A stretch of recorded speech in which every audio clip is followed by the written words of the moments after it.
voyez là, c'est qu'à quelques jours de l'Halloween, l'Ordre des infirmières et infirmiers du Québec lance une première campagne pour encourager les Québécois à abandonner les costumes d'infirmières sexy. Il estime en fait que l'érotisation de la profession est inacceptable socialement et professionnellement.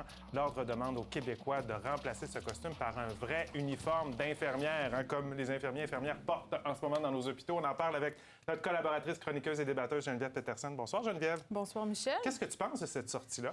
Bien, écoute, je trouve que c'est bien amené parce que, bon, évidemment, ça attire l'attention. On parle de costumes sexy. Le timing, en bon français, est idéal parce que, oui, c'est l'Halloween, mais on est aussi dans une discussion sur la revalorisation du rôle des infirmiers et des infirmières.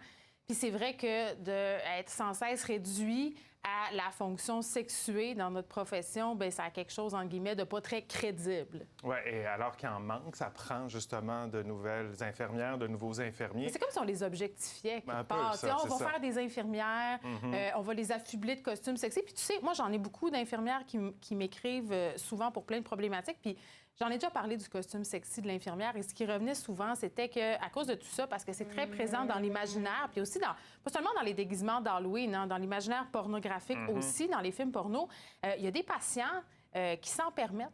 Ils ne voient pas la différence entre le film porno Ben, je pense et le soin. Je pense, Michel, qu'elle voit la différence. Oui, là. mais peut-être que dans le jugement... C'est comme si ça... dans leur idée, l'infirmière... Parce que, tu sais, on a cette idée-là qu'une infirmière... C'est que, tu sais, François Legault les appelait les anges gardiens. On dit ce sont des personnes avec des vocations. Ils sont là pour prendre soin. Donc, c'est une espèce de on étire ce concept-là et on rend ça pornographique. Donc, les gens pensent qu'on peut tout faire et que l'infirmière, bien, indubitablement... Ils ont raison d'être tannés. Bien, puis les gens pensent qu'indubitablement, elle est cochonne. C'est plate à dire, là, mais c'est ça. C'est comme si c'était permis de penser ça. Avec ça. Bien, ça a zéro rapport. C'est ça. Les costumes sexy, c'est mal vu, donc. Bien, je pense que pour certaines femmes... Moi, je plaide coupable. Là. Je me suis déjà déguisée en infirmière sexy, en sorcière sexy, en tout ce que tu veux sexy, là, parce que c'est ça souvent qui est proposé aux jeunes femmes. Et puis, il y a certaines jeunes femmes qui peuvent se sentir empouvoirées par ça. Moi, mon problème, c'est quand il n'y a que ça de disponible. Tape ça sur Amazon ou sur n'importe quel site de vente, costume d'infirmière, costume de vétérinaire. En premier, c'est ce On qu'on a dirait vu, que c'est ce sont ça qu'ils vont seulement montrer. les costumes sexy. Puis pourquoi on veut mettre tout sexy à l'Halloween, j'ai l'impression?